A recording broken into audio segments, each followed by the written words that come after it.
Pizza de peligro na rin ba kayo mga loves? Ako, oo. Kaya eto, bumili ako ng mais. Actually, nandun na yung dalawa. 50 pesos na sa 5th Avenue. Ayan. Tapos bumili lang ako ng 50 pesos na chicken. And then, 10 pesos na malunggay. And then, ng pampalasa.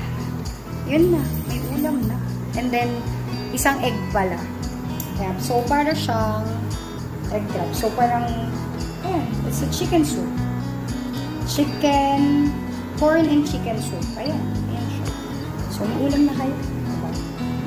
Kailangan natin yun. Hindi ako marunong alam mo yun, maghihiwa ng aesthetic. So, ayan na lang. So, lagyan na lang natin kung anong ingredients.